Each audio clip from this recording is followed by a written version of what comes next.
Good morning, everyone, and welcome to today's installment of Saturday University with the Gardner Center for Asian Art and Ideas.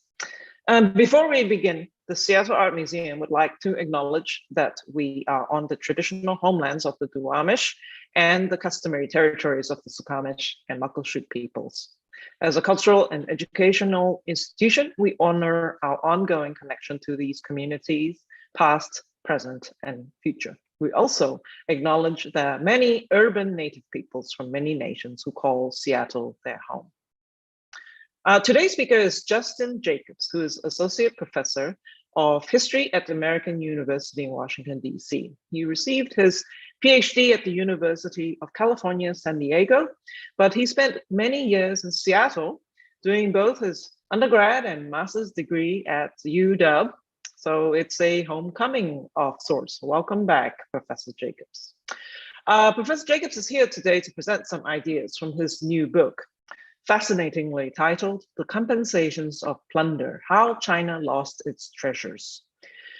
Tens of thousands of artifacts and manuscripts were taken out of China during the first 3 decades of the 20th century. Justin's book deals with the interactions between Chinese people and Western archaeologists and explorers as key to the notion of how this came to pass. Professor Jacobs' other publications are too numerous to detail at this very moment, but you might be interested to know about his broader interest in the idea of plunder. One example being his previous book titled Indiana Jones in History, From Pompeii to the Moon, which comes with a 21-episode companion documentary on YouTube. I do appreciate his commitment to both academic research and public outreach, which is something, a balance, especially relevant to what our Gardner Center represents. Now, without further ado, Professor Jacobs, let me hand the mic to you.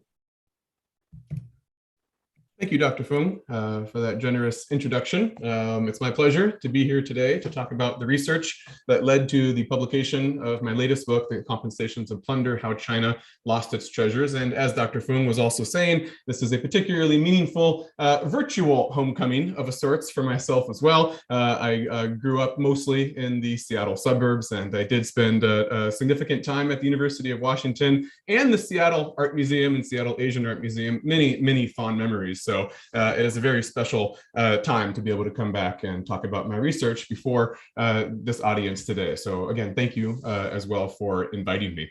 Now, without further ado, I want to talk for about 45 minutes or so about what this research project is all about, what I might be able to say about the transfer, the transport, the removal of art and antiquities across ethnic and cultural boundaries during the 20th century, a very contentious subject that we often hear about. My goal is to try to provide a little bit of historical context to better inform the public debates that we often have today about whether or not something legitimately belongs in a glass case in any given museum.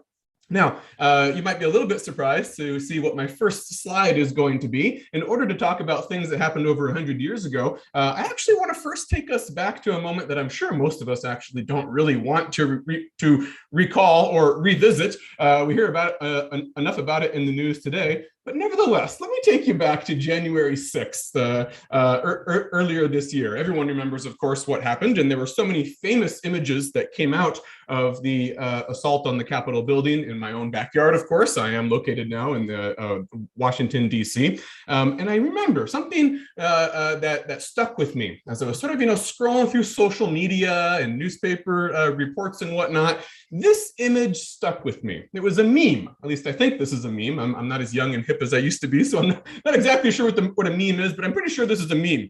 And what this was, obviously, an image that all of us have seen many times, And someone, a very clever commentator, decided to slap an additional label on this. And they put the label, as you can see, 19th century Western archaeologist. Now, this is intended to be funny, but also communicate a larger point. It seems to be a humorous suggestion that European and American archaeologists in the age of empire were more or less analogous to rioters and looters, and specifically with this image, the looting of the Capitol building in Washington, D.C. That is to say, that 19th century Western archaeologists, the suggestion of this meme says, is that they took priceless symbols of other nations without asking, and by dubious moral means as well, involving coercion or deceit or corruption. And if these sites were not beset by political instability,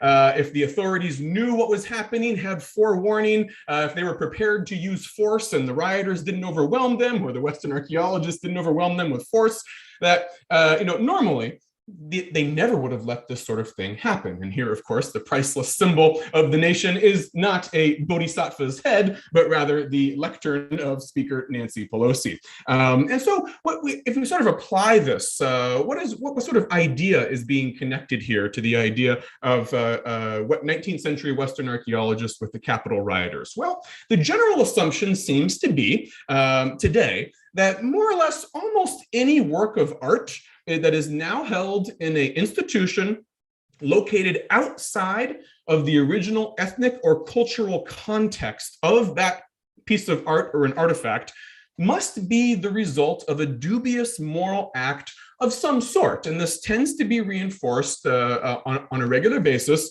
by nearly every single news report that we'll see on the transfer of art antiquities across borders. The looting of the Iraq Museum in Baghdad in 2003, the Pandora Papers. This does seem to be constantly reinforced that if something is not in its original site of authenticity, all right? If it's not located on the plot of land where the ancestors of the people who created this thing once lived, then somehow its transfer must have been the result of a dubious moral act of some sort.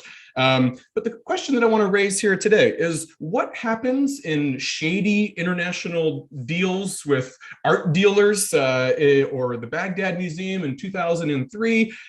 Is that reflective historically of how most art and antiquities in museums today, largely in Europe and North America, were actually acquired? Now, I have long harbored my doubts about this, but they were sort of unformed doubts. I really didn't know what the historical reality was. I just sort of had some doubts based on my own familiarity with my area of academic expertise. That is modern Chinese history. Here you're seeing the Forbidden City in the courtyard in the 1930s after the Japanese invasion, when they felt the need to move the priceless treasures of the Forbidden City elsewhere to avoid being captured by the Japanese. I got my PhD in modern Chinese history from the University of California, San Diego.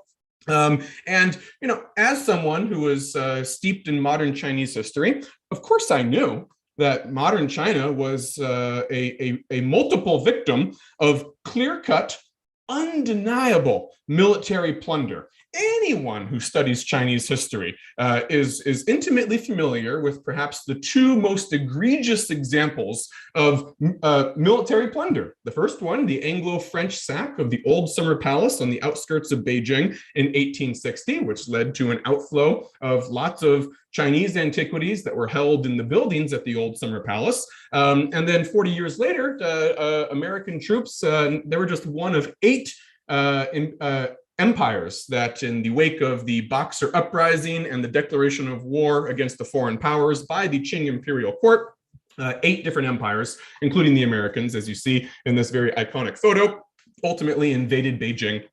And they took over the Forbidden City. The imperial family actually fled west to the much older imperial capital of Xi'an. And as they were gone, soldiers again plundered the Forbidden City.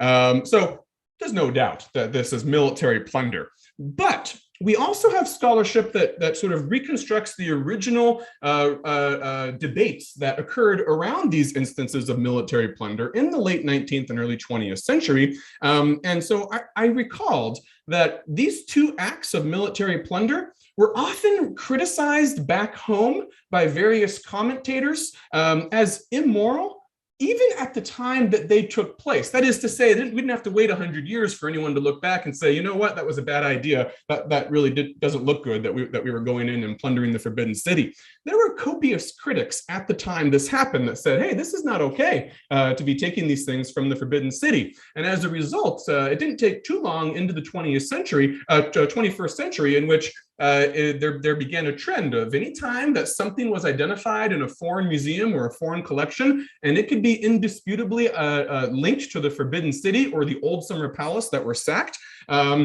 you had a pretty good case to get that repatriated to China because it was already regarded as the result of a dubious moral conduct.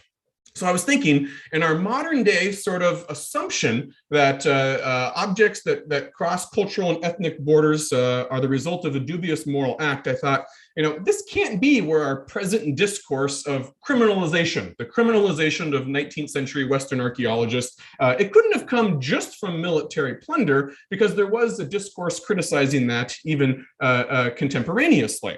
I also knew, based on my familiarity with modern Chinese history and having spent a lot of time traveling around China, Taiwan, Japan, these sorts of places, I also knew that there were a handful of museums, not many, but some, mostly in Taiwan and in Japan, that actually had European and American art. What you're looking at here is the outside of the Qimei Museum in the city of Tainan in Taiwan. And as you can see, they very much are constructing their facade and the courtyard and whatnot in a Greco-Roman mold, much like a Western museum might sort of decorate their institution in a East Asian motif. Here you have the opposite, in which they're decorating it in a Greco-Roman mold. If you look inside and visit the galleries of the Qimei Museum, you'll also find that, again, it's filled with European and American art from the Renaissance era, from later. And I always wondered, I thought, how did they get this stuff? Because this is very surprising to me. I didn't know that there were non-Western museums that held Western art. And so I've always wondered, in fact, I thought this might be a really interesting research project at some point to find out how the Qimei Museum artwork actually was acquired at some point in the 20th century, but it's a private institution and under no obligation to open its archives to foreign researchers. However, I do think that we can probably safely assume that the Qimei Museum acquiring this European art probably wasn't the result of a Taiwanese military force invading Paris or bullying the US president around to get these objects transported across ethnic and cultural boundaries. So all this is to say that I've long had some suspicions that the actual historical situation regarding the early Western archaeologists and art collectors was probably a little more complicated than we are led to believe at present. To start with, there also isn't just one method of acquisition. You can't loop them all together. You have military plunder. You have outright purchase from dealers, whether those dealers may be legitimate or not. So military plunder, purchase from dealers, but you also have some other methods that are very distinct. You have what I would refer to as stationary excavations, which might be characterized by the removal of the Elgin marbles from the Parthenon on the Acropolis in Athens in the early years of the 19th century. And then you also have something that's, again, a little bit different than this. You have mobile expeditions that actually move over miles and miles, sometimes hundreds of miles in the course of looking at multiple sites and transferring antiquities to distant lands. Here you're seeing one example of Giovanni Belzoni, the Italian turned British explorer who in 1816 went to Luxor in Egypt and removed the Memnon head, which today, here you see it on the left, now stands in the British Museum. So there's many different means of acquisition as well. And I think each one has its own unique factors that are involved in how they actually occurred. So I'm also hesitant to lump them all into one category. Now, the question is, if you have your doubts that the history was probably more complex than we are led to believe, it's not just the equivalent of the Capitol rioters in the on January 6th of earlier this year, how do you actually research the question? Because ultimately it's just a bunch of hot air if I can't actually research it and have some real empirical information, some evidence that I can draw upon to try to prove it one way or the other what actually happened. What were the original circumstances? Well, I got some inspiration when I was in graduate school at UCSD from an unlikely source. I was in the modern Chinese history program, but at one point I took a class in which had nothing to do with East Asian history at all. And we read a book called How the Indians Lost Their Land by Stuart Banner, an excellent scholar at UCLA. And he put forth a very fascinating argument, going back to all original documents of treaties and interactions between early colonial white settlers and the indigenous peoples of the Americas. And he was saying, is it really possible that Native Americans were always the passive victims of military aggression and deception? Sure, he said, it's clear from the evidence that we find, there's some instances of overt settler aggression and the use of military force, more in the later period, 19th century, when the power imbalance was much more pronounced. And perhaps the first time that a white settler proposed to purchase a plot of land, the Native American perhaps might not have known what was meant by a land sale. They had different conceptions of land rights, and perhaps he was deceived. But then Banner goes on and fairly meticulously documents on the surviving evidence that such instances, kind of equivalent to our military plunder with antiquities, represents a minority of cases. Like with the transfer of art and antiquities, military aggression was relatively rare, at least until the late 19th century. Native Americans often were able to fight back successfully against white settlers in the early centuries, and Indians very quickly, almost instantaneously, grasped exactly what was meant by a land sale. They may have been duped once, they were not duped a second time. So the conclusion that Banner came to, and this was very, very inspiring to me when I was thinking about how to apply an analytical lens to the situation with art and antiquities, he says, instead of deception and coercion, there were many other subtle factors that influenced the transfer of land from Native Americans to white settlers. But these factors are lost to us today and instead replaced by a moral discourse of criminalization that essentially reduces historical complexity to a simple rhetorical salvo in debates today. So, how could I apply Banner's insights to my own area of expertise, which was modern Chinese history? Well, ever since I took a course titled History of the Silk Road at the University of Washington in the spring of 1999 with Professor Daniel Waugh, the expeditions of the Hungarian turned British archaeologist Aurel Stein to northwestern China have been on my radar. Stein, you see him here in 1930 in the oasis of Kashgar in the far northwestern corner of China. He's next to a man by the name of Pan Zuhuan, the local Chinese official who hosted him at that time period. Stein was the most important and the most frequent foreign archaeologist who undertook repeated expeditions to northwestern China, a region of China known as Xinjiang, which has incidentally been in the news quite a bit over the last couple of years.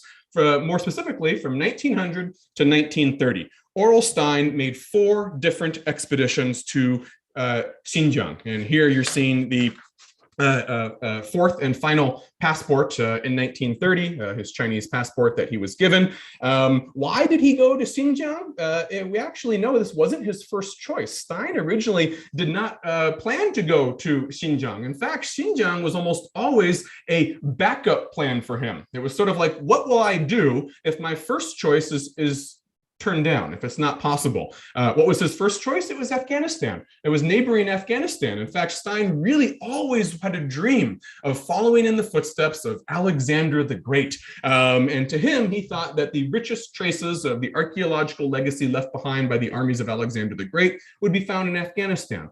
Why didn't he go to Afghanistan? Well, very early on in my studies, it became clear that he didn't go to Afghanistan because the Afghan emir continually said no.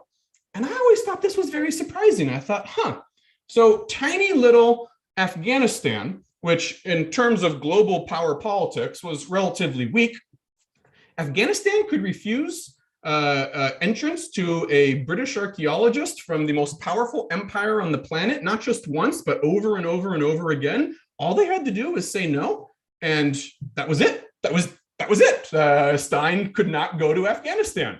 And yet he ended up going to China over and over and over again. This seemed to make little sense to me. Of course, China, much weaker then than it is today, but infinitely more resources and potential to leverage military power than Afghanistan would have had at the exact same time period. It seemed like it would have been the opposite, that it would have been easy to get into Afghanistan and much harder to get into China. One of the great ironies of Stein's life, however, is the first time he actually was allowed to go to Afghanistan.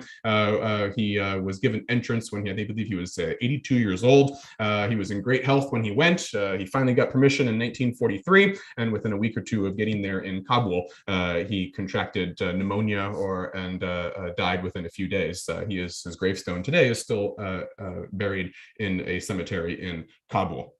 All right, so let's learn a little bit more about the area that we're going to be looking at, my specific case study. My specific case study takes place in Xinjiang. You see the inset map up here on the left. Xinjiang is in the northwestern corner of China, just to the north of Tibet. Represents roughly 1/6 of the territory of the modern-day People's Republic of China. At the early 20th century, the time that Stein was undertaking, he wasn't the only guy. There were many others who were undertaking expeditions here as well. At the time that Stein was going there, the population would have been overwhelmingly composed of Turkic-speaking peoples. It would have been probably 70% what are now known as the Uyghur people, perhaps another 10 to 15% Kazakhs, and then smaller numbers of Mongols. In fact, the Chinese were the smallest number of all. No more than 5% of the people in Xinjiang were actually Chinese. However, an important fact about them is that that 5% of the Chinese population was the ruling class. They were the governors.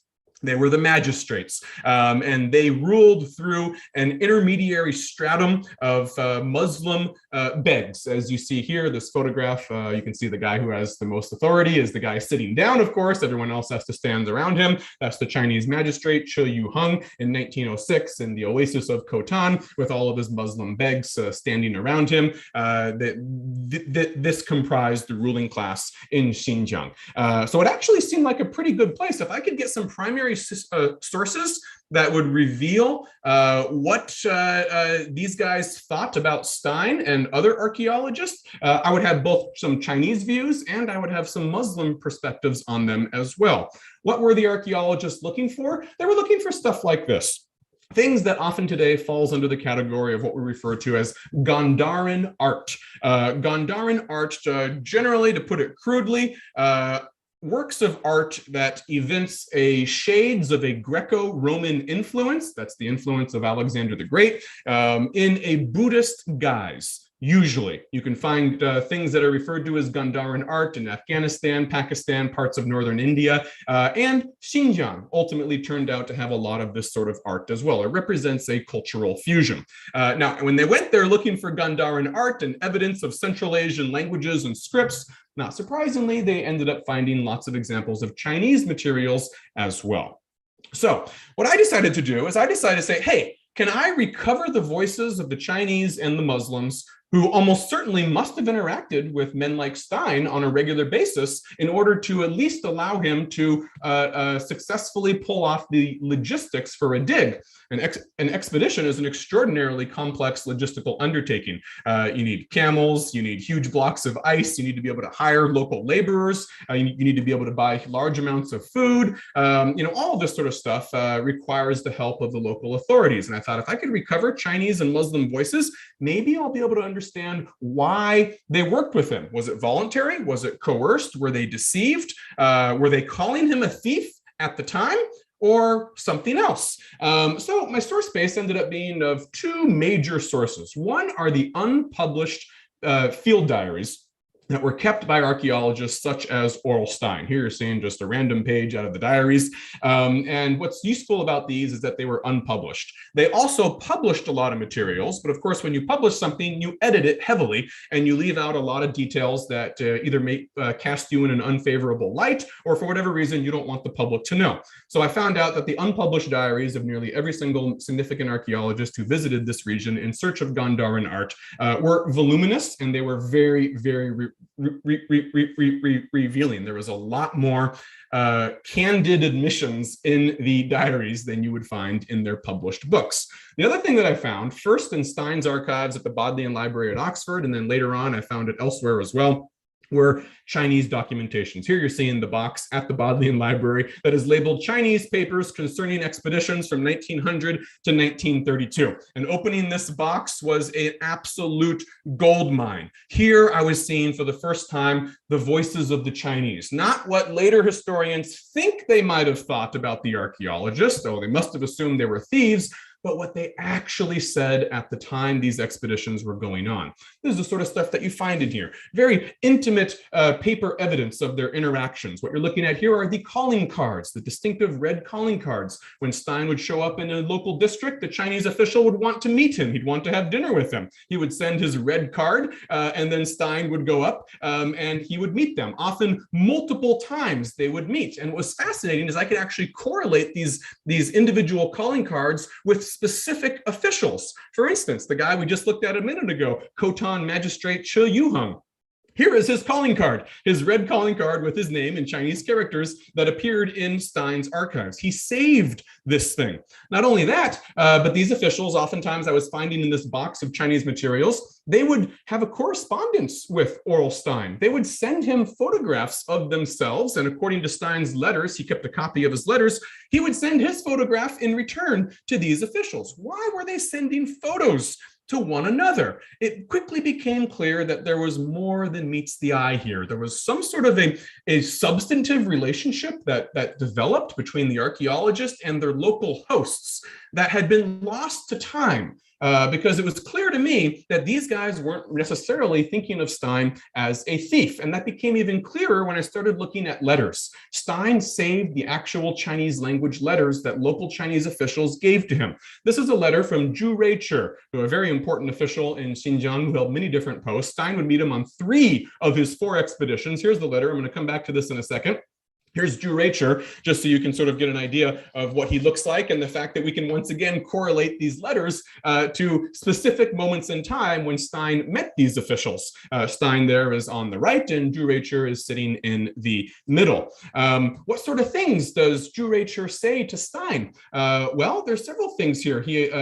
Overall, it's an extremely friendly, flattering letter to Stein. There isn't a hint, I can save you the suspense, there isn't a hint of any sort of criticism or suggestion that what Stein is doing is a thief. And it's also clear, and this is very important, it's very clear that Zhu Ruichi knows what Stein is doing. There are repeated references to the fact that he is doing archaeological expeditions, that he is removing artifacts, and it expresses admiration for Stein's courage and bravery in going out into the desert and recovering these emblems of ancient civilization. Here you've got Zhu Ruichi in these passages right here expressing sorrow to hear that Stein had gotten frostbite at one point. And then he says in the very next line, I very much admire your stern fortitude of mind and resolve to go out and overcome things that no other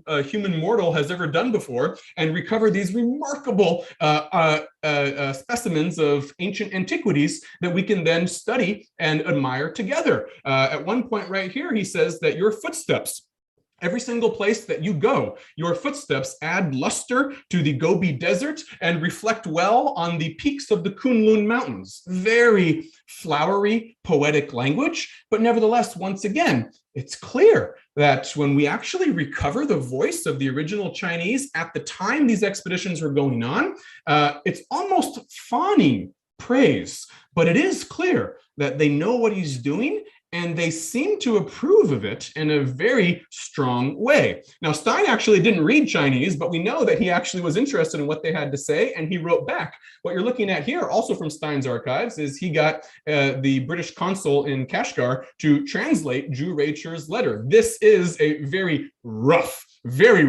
and in some places not entirely accurate, but it's good enough. It's accurate enough. This is a translation into English of the letter that you just saw. So it's clear that the language barrier also was not necessarily an insurmountable barrier either.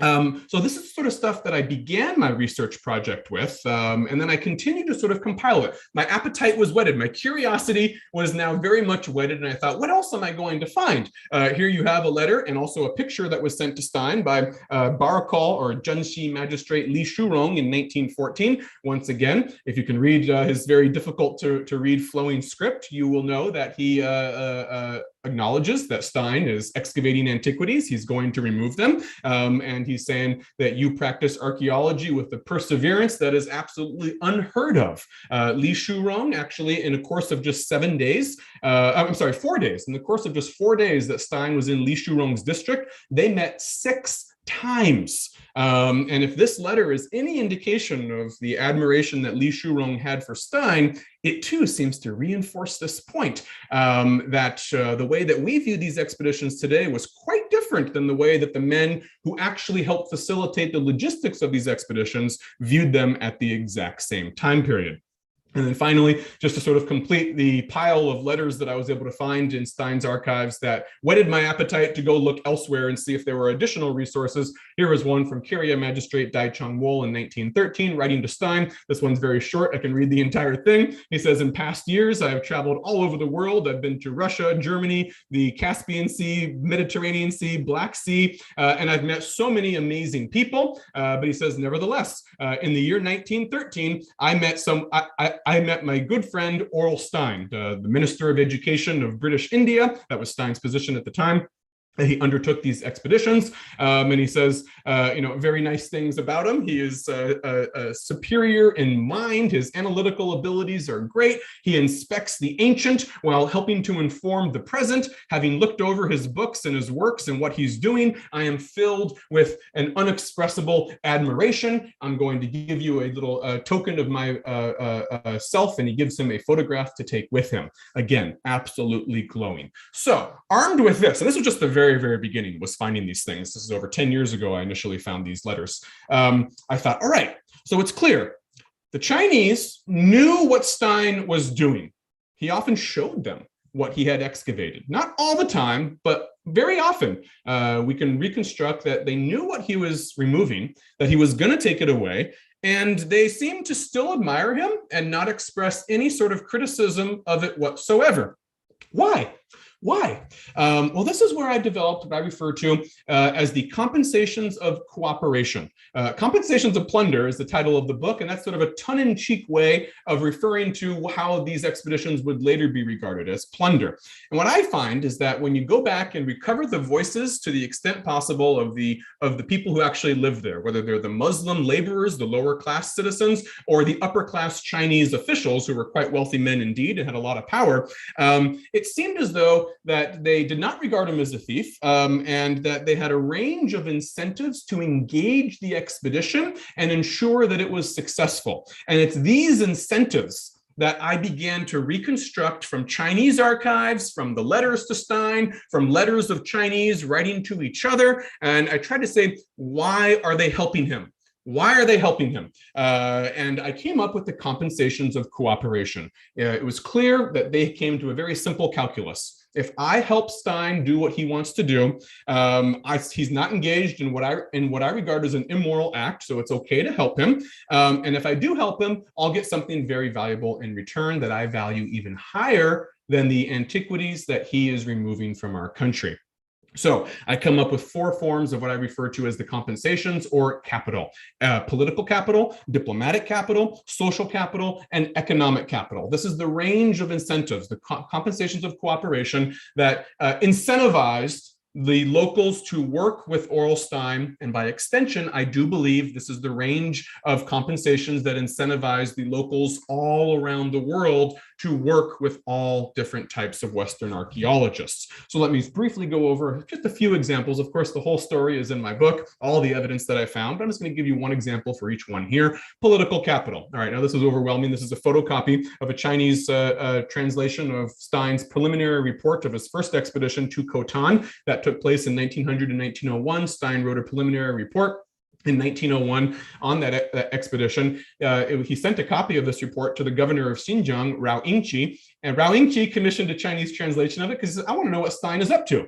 And it's a Chinese translation of Stein's preliminary report. It's about 100 pages. And then you get this remarkable historical gem added to the end. It is a colophon that is added to the end by the translator. The translator is a man by the name of Wan Rong. He puts his name right here. Wan Rong translated it and then gives his thoughts on Stein. And because this is my only photocopy that I have of this, you can see my notes in translating the very difficult classical Chinese that have been used here are still all over this, so it's a bit messy, bear with me here. But the main point to make here is what we're getting is this is not even intended for Stein's eyes. What's so important about this is that it's intended for other Chinese eyes. This is Stein couldn't read Chinese. This was not meant for Stein to read. It's a translation of his own work. Why would he want to read the Chinese translation of his work? This is a Chinese elite talking to other Chinese elites about what Stein's expedition means to them. And what you find here, not only is the same praise we saw in those letters. That means the letters were not just fawning praise to try to get on Stein's good side, because they're also saying the same things about Stein to each other. They're calling him here it is, the Boya Junzi, a highly refined gentleman who is engaged in archaeology. He's getting things and removing them, again, acknowledging they know what he's doing. And then at the end, in the last final lines, you get this remarkable conclusion in which Wan Rong, the translator, essentially says that many of our Confucian officials, they look at Stein crossing over, wading through rivers and going into the sub-zero desert for weeks at a time, and they laugh at his folly. And he says, these men are fools. Don't you realize that Stein is a model of Western science that we need to emulate? He is a cutting edge representative of what made the West so strong, their science. Here we have a practitioner of one branch of Western science, archaeology, right before our eyes, and you guys are laughing at him? You should be emulating him. I refer to this as a form of political capital. This is equivalent to a CEO of a company finding some op-ed in the New York Times, some report, and he says, wow, this is a great lesson on current events or statistics or investing. I'm going to send this around to my whole team as an email, a group email, and encourage them to think that this is what they should be emulating. That's kind of what this is here. And in this context, it's political capital. One Chinese official is using Stein's expeditions as a cudgel to beat his colleagues over the head with and say, you should be emulating Stein, you should be doing what he's doing, not laughing at him. And again, nowhere in it, they said laughing at his folly, a gentleman who wades through rivers and goes into the sub-zero deserts. They're again not saying that you're calling him a thief. Your folly is that you're calling him a thief. They're just saying, stop laughing at the idea of a cultivated gentleman in a suit doing getting his hands dirty. This is a form of political capital. Diplomatic capital. This doesn't come specifically from Stein's expedition. I have some other examples of diplomatic capital in Stein's expeditions, but it's way too complex to actually be able to talk about here in just 1 minute. So I'm going to give another example. In 1905, the Qing dynasty official Duan Fang was a big antiquities collector. His collection was famed all throughout China. Duan Fang went on a mission around the world to examine the political situation, the constitutions of the major Western countries, Europe and America. When he passed through Chicago, he saw the Field Museum, which was very new at that time period, and he decided to give a gift to the Field Museum. It was an ancient Taoist stele, I believe from the 5th century BC. Very valuable, right? And he gave it as a gift to the Field Museum. And along with the gift, he has a little speech in which he's telling them, this represents good relations between China and the United States, and may this, help foster additional goodwill. This is a form of diplomatic capital. It's distinct from political capital because it comes more in the form of a gift. I will give you an antiquity, which I regard as precious, but not as precious as the diplomatic goodwill I hope to get back in exchange in subsequent negotiations. You're sweetening the diplomatic relationship with an intangible object that the other side values, and you think it's going to lead to a result more valuable than what you gifted away. We have other examples of this outside of China. A wonderful example is Egypt, in which things like this, an obelisk known euphemistically as Cleopatra's Needle, were gifted away by subsequent pashas of Egypt in the 19th century. And to them, these things weren't even really regarded as precious in the way that Daoist stele was regarded as precious to Duanfang. These things were regarded by the Egyptian pashas, Muslims, as essentially worthless. They meant very little to them. They were culturally disconnected from them. And they said, hey, I can turn these obelisks into valuable diplomatic capital, maybe a low interest loan, whatever the negotiation is. How about I give this as a gift to the United States? And it'll sweeten our diplomatic relationship to help me achieve an end result that I couldn't achieve otherwise. This Cleopatra's Needle, this ancient obelisk, is now in Central Park. There are other Cleopatra needles along the River Thames in London, and also in the Place de la Concorde in Paris as well. This was a tried and true method. Other things that I was looking at. This is one, again, in one of those letters to Stein, evidence of social capital. Social capital. Social capital, we all experience this all the time. Anytime you've ever met or seen a celebrity and then bragged about it later on to someone else, that's a form of social capital. I've bragged my entire life that I once interviewed Alex Rodriguez when I worked part-time for the Seattle Times, when Alex Rodriguez was a rookie for the Seattle Mariners. And I delight in getting, I don't get as much social capital out of it now as I used to.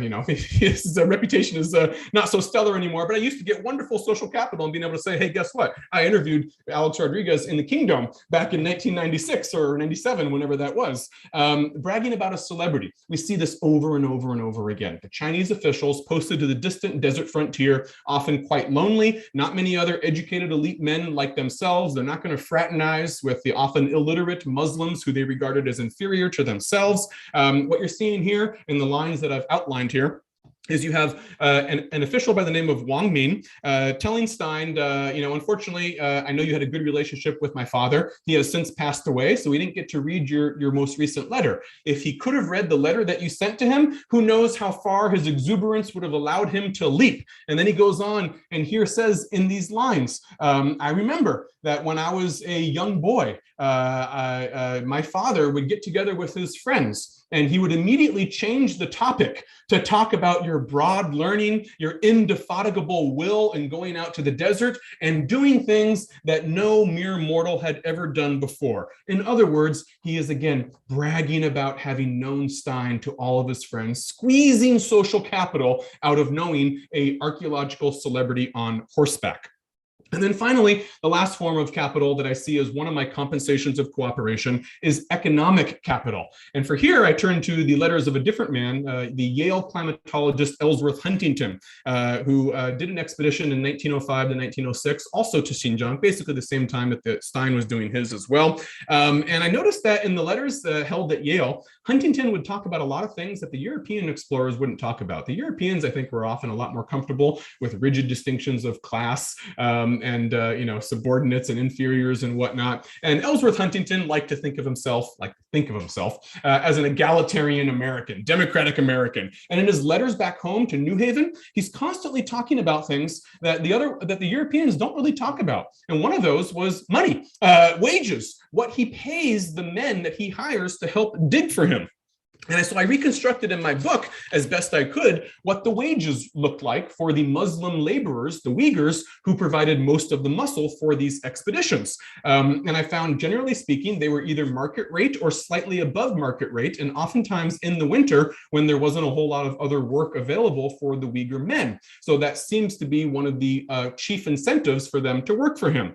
And here you have a famous group photo of Stein with his assistants. You have his 3 Indian assistants. He worked for the British Raj. On the right here, you have his Chinese assistant, Jiang Xiaowan, sitting down, Stein, of course, in the middle with his dog Dash. And then over here, a Uyghur, Ibrahim Beg.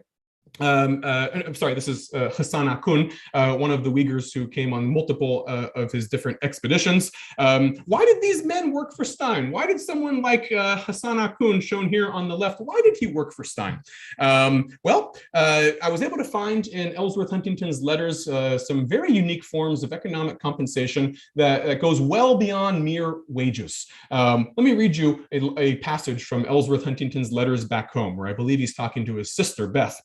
And he says that he had an audience with the Chinese governor of the province in 1906. A foreign archaeologist was able to, instantaneously get an audience with the Chinese officials. They were seen as great men. And here is the passage in which Ellsworth Huntington asked the governor if he would give Daoud, this is not Hassan Akhund, it's another Uyghur who was working for Ellsworth Huntington. He says, can you give Daoud some sort of better job than what he has? I would like to see him rise his station in life.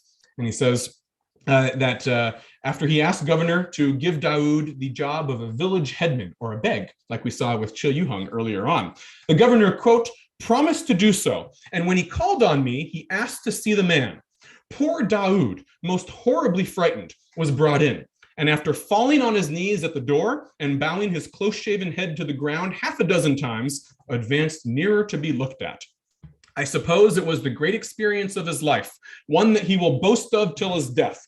For as Ibrahim said, another one of the men who was with him, for as Ibrahim said, a man like that could not procure a personal interview with the governor if he paid $5,000.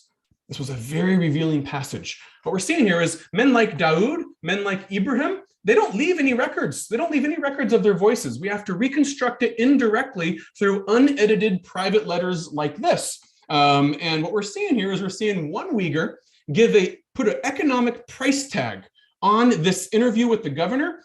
It's worth more than $5,000. He never would have gotten this interview. And what I was able to trace in my research is how it actually turns out.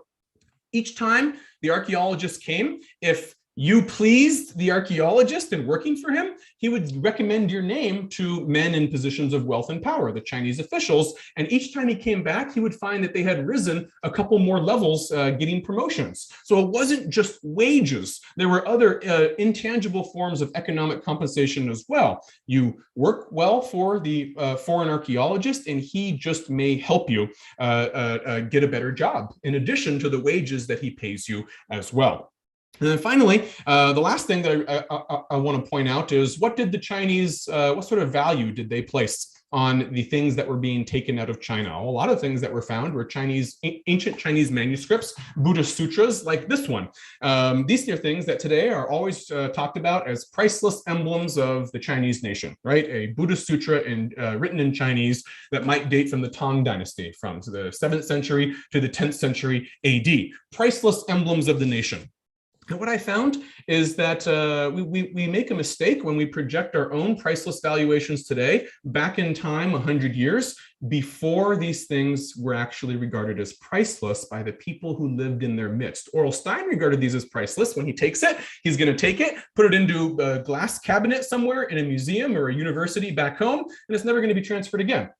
He sees it as priceless, a priceless emblem of his empire's ability to go out and sponsor scholarship all the way throughout the world and preserve these sorts of things. What did the Chinese view of these things? Why did they not regard him as a thief? The reason is because they regarded these things as precious, but not priceless. That is to say, they regarded these antiquities as privately owned commodities that other like-minded gentlemen could admire and bond over in social interactions, but ultimately still had an economic value and could be traded away, unlike when Stein took it away and put it in a museum or a library, never to be traded again. And one way that I tried to uncover this Chinese different valuation before, from precious to priceless, was to look at what are known as colophons. Colophons are found often on the Chinese language manuscripts that came from Cave 17 at the Mogao Grottos outside the oasis of Dunhuang. Many tens of thousands of these sort of ancient Buddhist sutras were uncovered. And what you find here, you're looking at on the right-hand side, that's the ancient sutra itself. That's the ancient handwriting that's probably over 1,000 years old. On the left, you're finding the Chinese who have written their own comments on it. You see, the artifact, they were still viewing it as a reflection of the gentleman who owned it. It was his private commodity. It was not a priceless emblem of the Chinese nation. It was a reflection of the virtue and scholarship of the Chinese Confucian gentleman who owned it. And as such, he could insert himself into the artifact by writing right on it. Today, we would regard this as vandalism. They did not regard it as vandalism. This was an acceptable practice, and it showed that you owned this and that you could transfer it to other people. One of the most striking examples I found of this was this colophon, I believe from 1930, I believe it was. And I've highlighted the portion here in which a guy is talking about, he's writing this on the end of an ancient manuscript, right? And he's talking about how after he got back from the western regions of China, all of his friends competed with one another to cut off their own piece of this manuscript to the point where all that remains is this small fragment. This once again shows, I've titled this one manuscript, Endless Social Capital. They're treating it, even when the Chinese are among themselves and there's no white foreign archaeologists involved, they're treating these things, art and antiquities, as transferable, privately owned commodities that you could cut up, that you could write on, that you could do whatever you wanted to do with, and also give away as gifts to get social capital. And I think this is how they were viewing men like Stein. He's coming in and allowing him to take these things away. These don't belong to anyone. They were not yet regarded as priceless emblems of the nation, and so they couldn't be stolen from the nation yet. If they weren't owned by a private individual, then they were owned by no one. And thus Stein, they didn't even have the concept to think of Stein as a crook.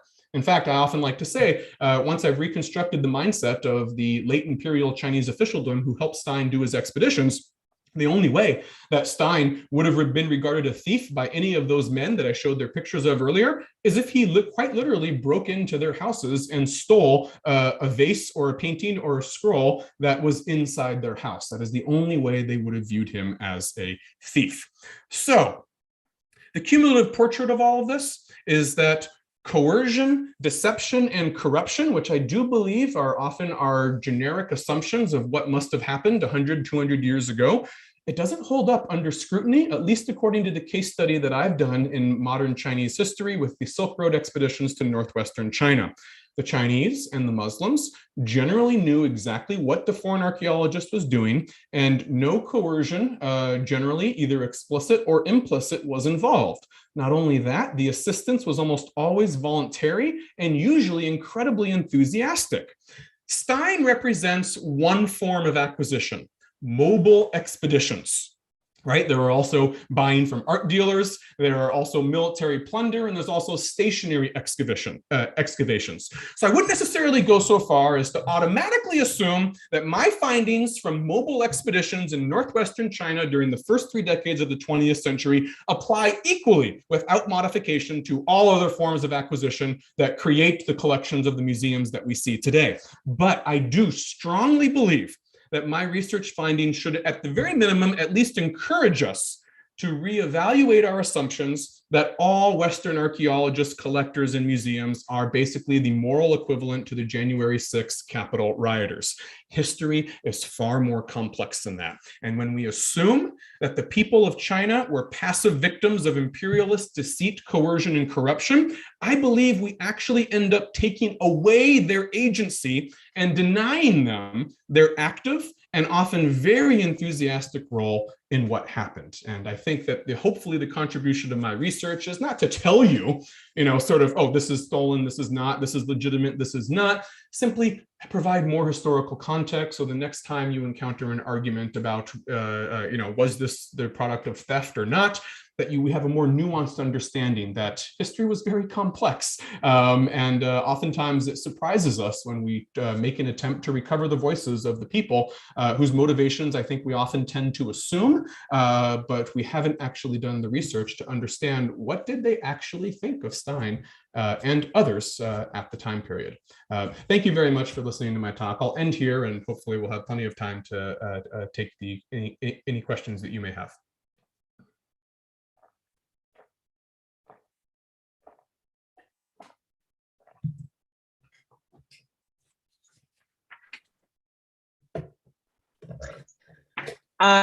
Thank you, Justin, for an incredibly engaging and interesting talk. And as you know, my own research dovetails with yours so perfectly, because I'm also thinking about some of the same figures that you are talking about. And even this one slide is so perfect for my own work on manuscript fragments Yeah. I know Some during the after my book came out, I actually came across and I contacted Dr. Fung. She has done some really excellent work on the colophones, the Chinese colophones, and tracing how they moved around throughout the world as well as transferable private commodities. Yes. Yeah, it just so happens that we are both looking at the governor of Xinjiang province, Rao Yingqi. Right. We're both thinking about how these manuscripts served as social capital, gift giving of that. And you mentioned that they were literally cut up in front of each other. So that they could each own a piece of these items, as you put it, precious, but not priceless. So precious to the folks the insiders who understood these such things, right? So I find it really very, very engaging the way you think of it and how you split these different types of capital down and to find examples. And I think that the historical approach is few and far between in these types of materials. So I do commend you on a very interesting take in trying to recover original voices. So, since I am sort of moderating, I think I get to ask some of the first questions. Great. I guess I just want to take us right back to your very first slide. So the writers in the Capitol, in taking Nancy Pelosi's lectern, can Americans plunder American things? Can Americans plunder American things? I think the question is yes, I think the answer is yes, Americans can plunder American things. It all depends on how you're defining plunder. With Nancy Pelosi's lectern, that is something that can easily be cast as a symbol of the nation. Quite literally, it has the seal of the U.S. House of Representatives on it. The symbolism is quite clear there that is a symbol of the United States of America, and it's being taken by someone who has broken into the Capitol by the use of force without the permission of the authorities, and seems to be quite taken with himself, very pleased with a big smile on his face, no worries of any sort of repercussions whatsoever afterwards. Yes, in that sense, that seems to be regarded as a very clear-cut case of plunder by all standards of judgment today. And one thing that I really do want to emphasize, and I didn't really get to talk about in the talk today because it's just too much to pack into one small talk, is that in my book, I try to chart the transition of viewing these things as either worthless or precious, but not priceless, until everyone regards them as priceless. That shift occurs over the course of the 1920s. And by the time Stein comes back for his fourth and final expedition in 1930, he is being regarded by many people in China as a thief. Because the ideas have changed. He himself, he hasn't changed at all. He's been doing the exact same thing that he's always been doing for 30 years, and he's kind of bewildered by it. It's people's ideas have changed. Now the Chinese have undergone a transition where they're beginning to think like him. They're also viewing these things as priceless emblems of the nation that need to stay behind a glass cabinet and never get transferred again. And when both sides hold a priceless valuation, that's when you call something plunder. What's important in that question is it all depends. The definition of plunder all depends on what people regard as plunder. And that's one of the things I'm trying to recover is at what point did the Chinese actually regard this as plunder and not as social capital, political capital, diplomatic capital, or economic capital? Yes, it's the fact that there's no one. There's not just one method of acquisition. There's also this changing notion that it fluctuates in one direction or another as to what is regarded as important or precious and to whom. So I think that's really interesting. One of the more I was going to say one of the more fascinating periods to talk about is precisely the 1920s, when some Chinese people have begun to regard these things as priceless and Stein as a plunderer, but many have not. And you actually can see on full display the different opinions regarding what constitutes plunder. It's not across the board. It's not like every Chinese believes that this is plunder during the transition stage. I see. So I actually have a question from one of our UW faculty. I'm not sure you know him, Anand Yang, and I think his question is actually perhaps it fits right into what we're talking about right now, which is, and he says it's very fascinating to see how these entangled lives of archaeologists and local officials and people were. But his question is, can you talk about their relationships in terms of the power dynamics between the West and China? This is the time, of course, of unequal treaties, deeply unequal relationships between foreigners from Western countries and China. So I think what his question is related to, you know, how seriously can we really take as a source things like calling cards, these types of social niceties, as opposed to the larger structural differences in power relations? Right, that's an excellent question. And Dr. Yang, I actually remember, I believe he was the director of the Jackson School when I was getting my MA at the Jackson School in 2003 to 2005. And it's a wonderful question. And the way that I would answer that is saying, you know, I think I tried to mention a few times when I was looking at those letters and saying that was just the start of the research project. That was sort of, wow, I didn't expect to find this, but I did absolutely recognize what you're pointing out now is that these were letters sent directly to Stein. Of course, they're going to be nice, right? I mean, you're not going to tell Stein to his face that he's a thief. And in the book, I do go into greater detail, and I do also mention that there are some instances, not many, but there are some instances where we can see that the Chinese official was kind of scared of the foreigner coming into his jurisdiction and was relieved when he left. I think Paleo has a great quote about this, Paul Paleo, one of the other explorers, in which he says, you know, no matter how much he liked me, it was clear that he breathed a sigh of relief when I left his district, because if anything happens to me, he'll be blamed, you know, and we'll have an international diplomatic incident. So what was very, very important to me is that the project had to, it began with these letters, but it couldn't end there. I needed to get instances of Chinese talking to other Chinese privately, away from the gaze of the foreigners, to try to get a little bit more candidness of what they thought about him, knowing that he wasn't seeing what they were saying. So in the book, I have many more things like the colophons. The colophons I used in this talk simply to illustrate how they regarded it as transferable forms of private capital.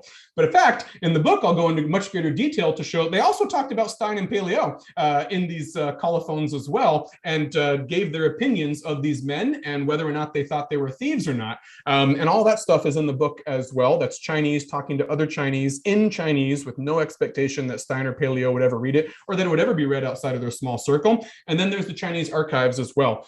We have the archives that have actually been published. The Xinjiang government, provincial government, actually published the many of the documents from their own political archives, in which we have Chinese officials giving their very secret private reports up to the governor. And they'll say things, you know, I met with Stein today. He's come here to take this. Here is what he found. He showed me what he found. And then sometimes they pass commentary on them as well, saying that, you know, he is, again, a remarkable individual who is doing things that I admire greatly, and we should help facilitate his expedition. So in the book, I try to give a more fuller, complex, more nuanced picture than I was able to give here. And it does show that it's not either or.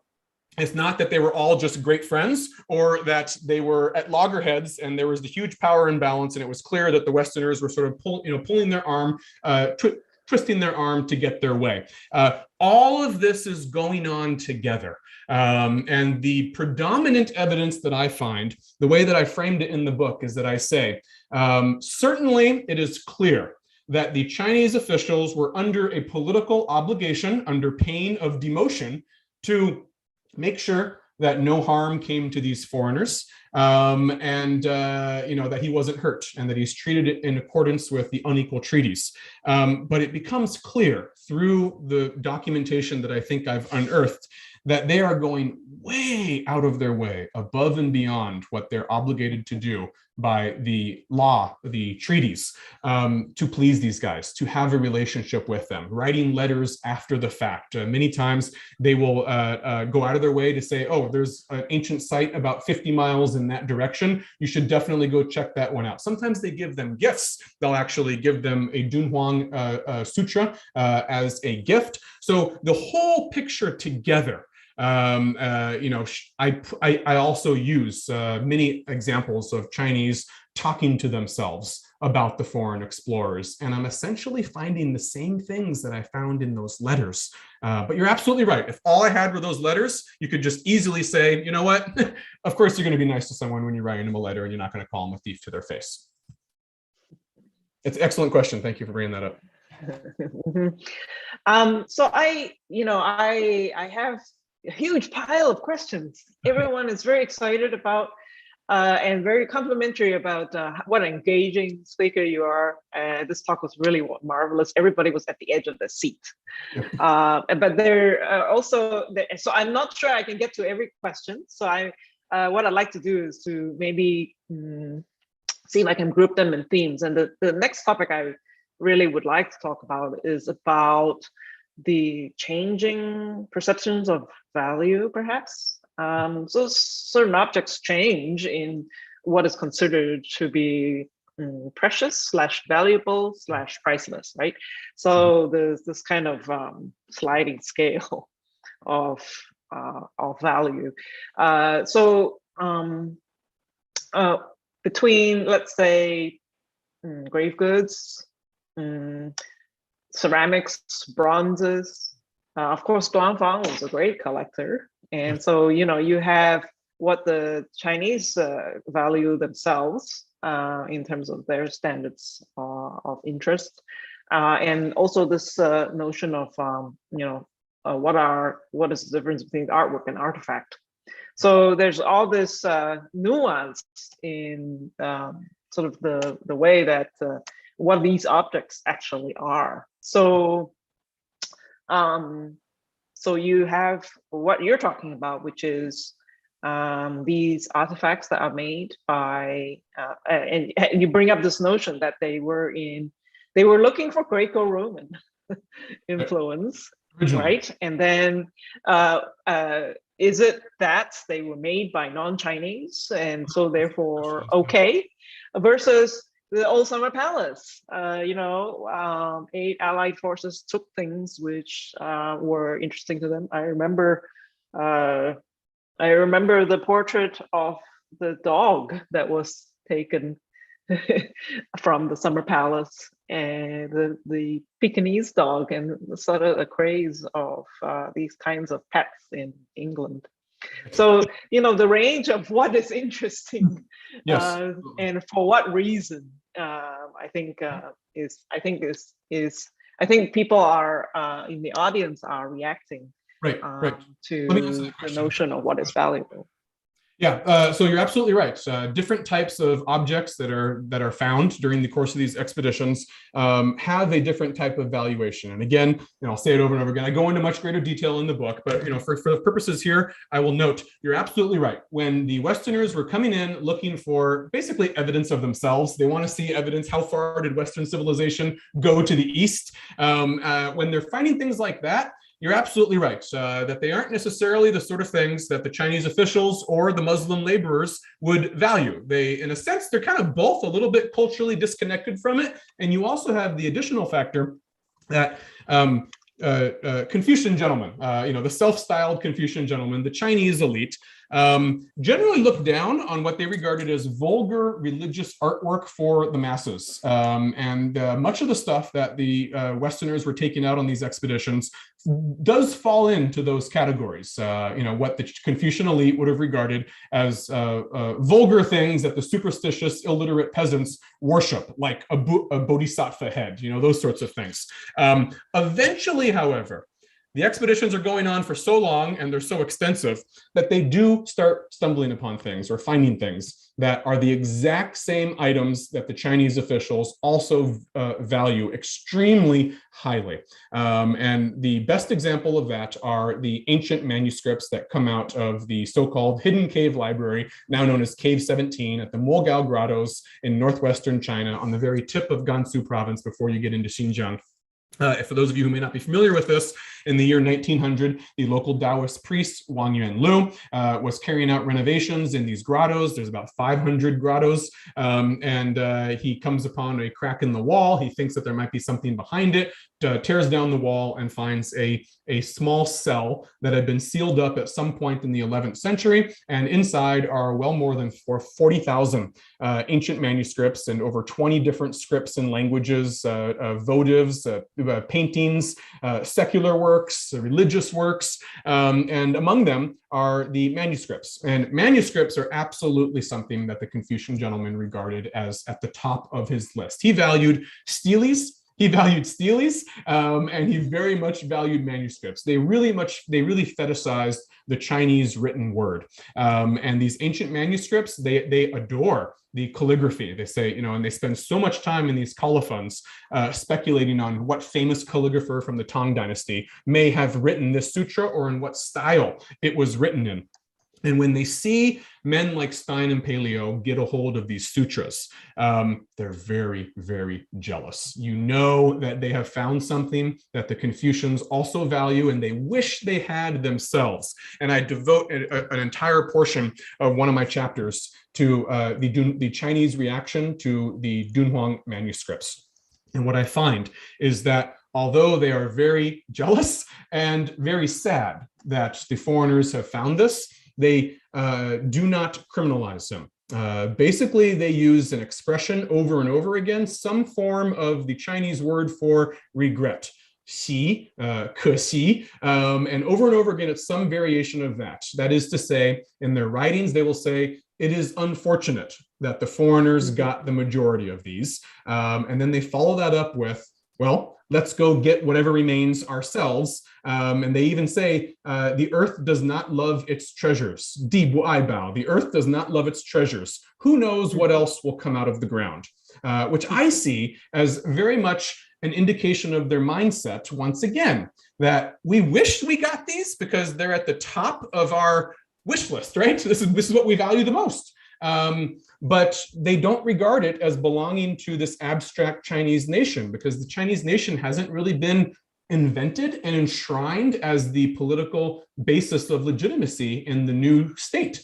And they're old school Confucian officials. And for them, these manuscripts, they wish they had them, but they don't regard their removal as a criminal act, as an act of theft. And we can see they continue to be on extremely friendly terms with Stein and Paleo. They welcome them back in the future. It's not like when these guys come back for a third later expedition after it's known what they've removed, that the Chinese say, well, you guys stole 10,000 manuscripts last time. We're not going to give you a visa. Remember the example of Afghanistan. They could have done that if they wanted to. You can just say no and don't give them a visa. I don't know of any instance in history in which a foreign empire invaded another country purely because they were refused a visa for their archaeologist. You might have some political ill will, but it's not going to go much beyond that. And so it's the Dunhuang manuscripts are my best example to sort of illustrate that dynamic. Yeah, I think you bring up this really complex, very interesting. You draw in this idea of this concept of nation as being important to this idea of patrimony and criminalization. I think this is what I'm hearing, that you're tying these together. So here I want to bring in an interesting question from Mimi Gates, which is when approximately, according to your research, the Chinese changed their opinion of foreign archaeologists who remove these objects, that is, to that moment of transition from being admirable to criminal. Yes, excellent question. And that goes right to the heart of the matter. And I can actually answer this question quite thoroughly because this is a question I had to answer. The first half of the book is all devoted to reconstructing the original interactions and why they apparently let them do as they pleased. The second half of the book is, well, how did this all change? If this is the case early on, how do we get to a point in which they regard them as thieves? And it happens in the course of the 19-teens and the 1920s and reaches full fruition by 1930. And what essentially, to put this, to sort of sum up what I found, is that once you get the first generation of what I refer to as fully westernized Chinese intellectuals, that is to say, oftentimes they've gone to school abroad. They go to Columbia, they go to Harvard, they go to Oxford, they come back, and all their degrees are in Western prestigious institutions. They often, read and write English just as great as the most erudite Western scholar as well. When this first generation of young Chinese intellectuals comes back from abroad or from a westernized institution in Japan or even a Western school of study in China itself, and they start taking up positions in institutions that are supposed to represent the nation, like Peking University. They are the first people who begin to say, you guys are thieves. Why do they say that? They say that because they had been educated to regard these objects that were removed exactly as the foreigners regarded them. The foreigners regarded these things as priceless because they said, this is symbolic of our empire having the ability to go out anywhere in the globe, find and recover these things from local neglect, indifference, and whatnot. That's how they regarded it. We find and recover them, we take them back, and we preserve them and study them, all for the betterment of humankind with the scholarship that we produce.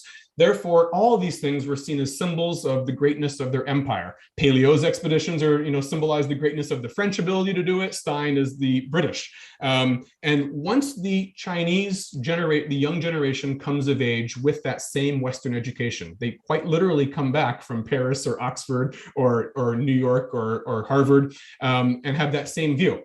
They're saying, yes, we believe in this abstract idea of the Chinese nation. It is the basis upon which new political legitimacy of our country rests. And these objects symbolize this, just like the Westerners thought they did. And at that point, that's when they begin to say, this is theft from the Chinese nation. Even retroactively, this is now theft from the Chinese nation. And that occurs during the 19-teens and 1920s as you get your first generation of Chinese intellectuals who basically have started to abandon the old Confucian tradition. They will begin to be thoroughly disillusioned with Chinese education, the Confucian education, after the defeat at the hands of Japan in 1895, the Sino-Japanese War. And the generation that comes of age after that is going to be the first fully westernized Chinese generation of intellectuals. And they're going to be the ones who lead the call in the 19-teens and the 1920s when they've come of age and then come back of saying, thieves, you guys are thieves, because they view them exactly like the Westerners view them. These are priceless emblems of the nation. But now it's an emblem of the Chinese nation, and I'm the Chinese nation, and we need to preserve this ourselves. Mm-hmm. Wonderful question. What a fascinating, almost irony in a way. It is very ironic. It's also ironic that Stein can't see this. The foreign archaeologists, they don't understand this. You'd think it would be obvious to them that finally the Chinese are thinking like we do. You'd almost think they might be flattered. They're not. They're very bewildered, and they continue to denigrate the Chinese. They don't see the irony that the young Chinese westernized intellectuals have basically become younger versions of themselves. They fail to see that irony, and it leads to a lot of acrimony in the 1920s and 30s. Mm-hmm. That is a very interesting take on history. The next topic I think I'd like to talk about, we have a few more minutes, and this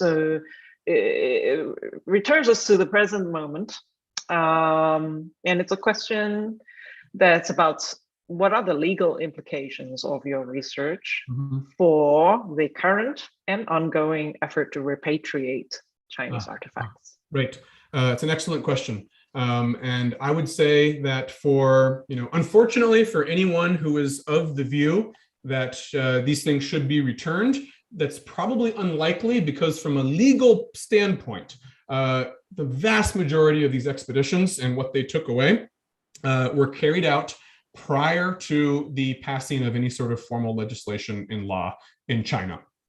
You get your first antiquities export prohibition laws. I believe it's 1914, soon after the 1911 revolution. And you get the first attempts to turn the Forbidden City into the National Palace Museum, which basically says now we have laws on the books that say this is a priceless emblem of the nation, and we have a national museum to preserve it in. That all is occurring 1914, 1915. So even from a legal point of view, when Stein and Paleo and all these guys are removing the vast majority of these artifacts, it is occurring in a time frame in which really the only laws that would be relevant on the books in the Qing Empire at this time period are going to be laws against defiling graves. It was a crime in the old Confucian-inspired legal framework to go through graves looking for grave goods and whatnot. So that could have been seen illegal, although as it's clear, if you look at the historical evidence, everyone's doing it. Stein's doing it, the Chinese are doing it, the Muslims are doing it. But that was like a version, that's like the earlier version of the laws. That's what they cared about, defiling graves or stealing from an individual, someone who has undisputed personal ownership claim to something. But the laws as we think of them today largely post-date the majority of these expeditions. That's interesting. Because this is, of course, is it something to do with the fact that that most of the information, perhaps the details, have been lost in time? I mean, for example, the most recent and one of the very recent news topics is, of course, the objects from the Summer Palace that have returned to the market. And that, of course, you know, the animal, what is it called? The water fountain heads that have recently returned to the market. And the great deal of furor that return has caused.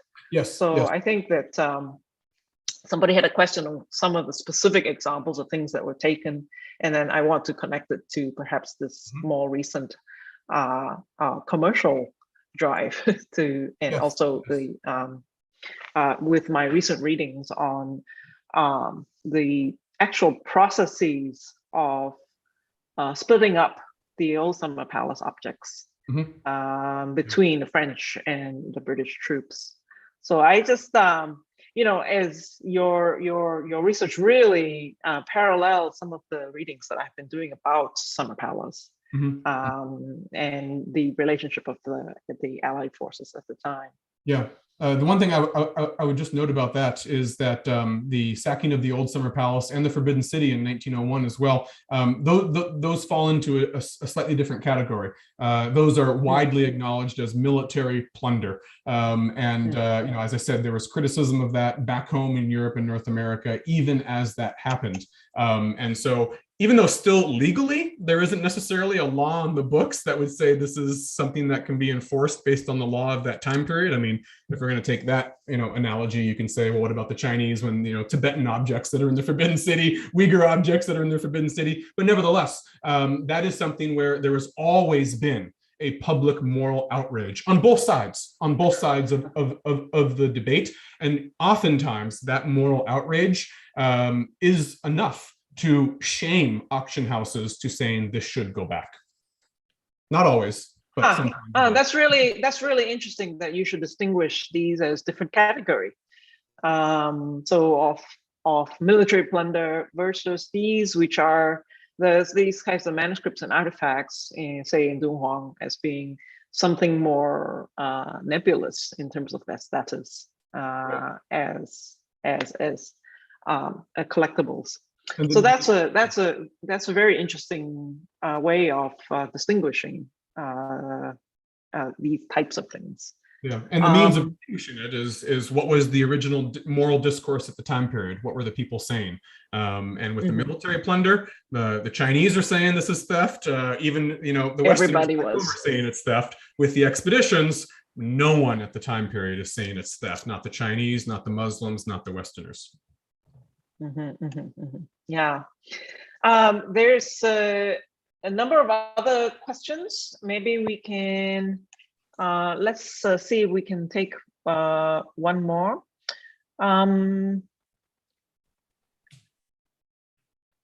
How about this one?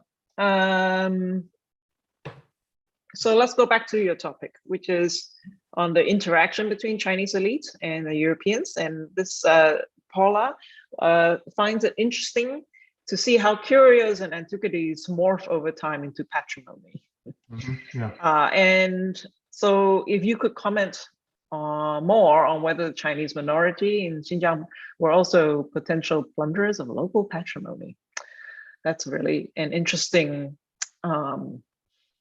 very kind of a drilling in kind of a question. And I think it gets to this question again of power dynamics of the Chinese minority who were administrators and rulers in essence in the Xinjiang area.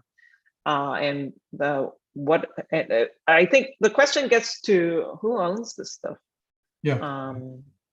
Right. That's a great question. And the way that I address this is in the book, of course, I go into much greater detail again. Here, I mostly was trying to reconstruct the Chinese perspective because they had the power of facilitating the logistics of this expedition. So they're very important factors. I also have an entire chapter on what we can reconstruct. And this is very delicate. It's hard to do, but we have to do it indirectly based on the unpublished diaries, the unpublished letters, whatever we can get. Can we reconstruct the motivations of the mostly illiterate Muslims who provided the muscle, the manpower, who were the guides for most of these digs and actually facilitated it. It was hard to do, but essentially I came up with their valuations of it. The Chinese viewed this stuff oftentimes as precious, but not priceless. Below precious is either worthless or profitable.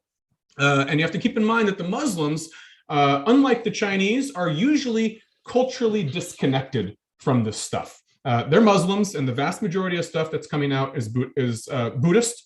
And so it's not in their own cultural tradition. You see two types of interaction between the Muslims, today the Uyghurs, and they weren't called that back then, and the stuff that's coming out of the ground. The first one is pragmatic reuse. It's profitable if it can replace some other resource that you'd otherwise have to buy.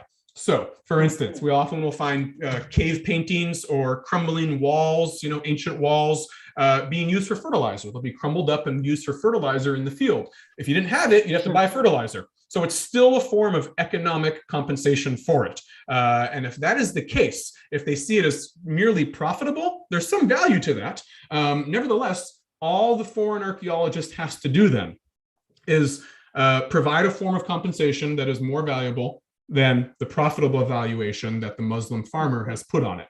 And if the combined force of the wages, the potential promotion to a new job, if he recommends you to the Chinese governor, one other thing that I didn't show is that oftentimes the foreigner brought in medicine with him, and that was highly sought after to cure, whatever disease your son has.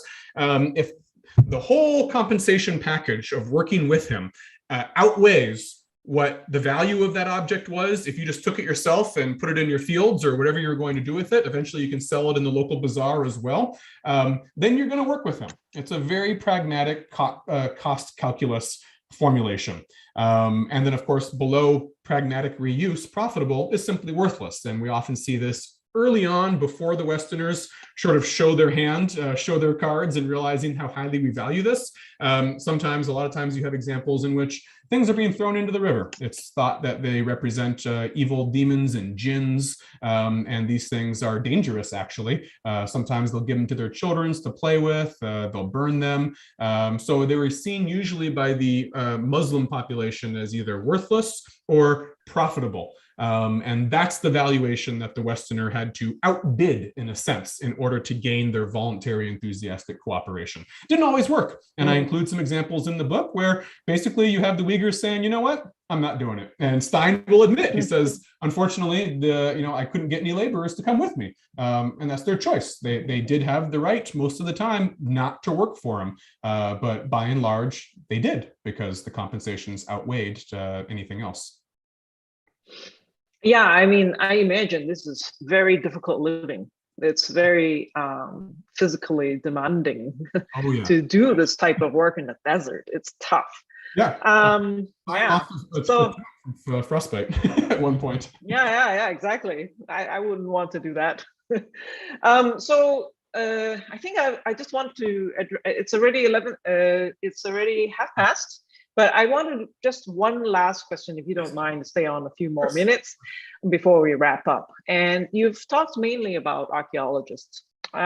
In all your readings, have you ever come across any commentaries about by the Chinese writers about, say, the dealers, say Japanese or European dealers who supplied the art markets of the time? Yeah, yeah. So this is actually a project that I was very much considering doing as my next project, was to switch from mobile expeditions, basically, to the dealers. And as you might expect, I ran into a lot of frustration and walls because dealers oftentimes, I mean, it's private. With mobile expeditions, you have to get passports, officials are involved. There's a lot of documentation that survives in archives that I can make use of.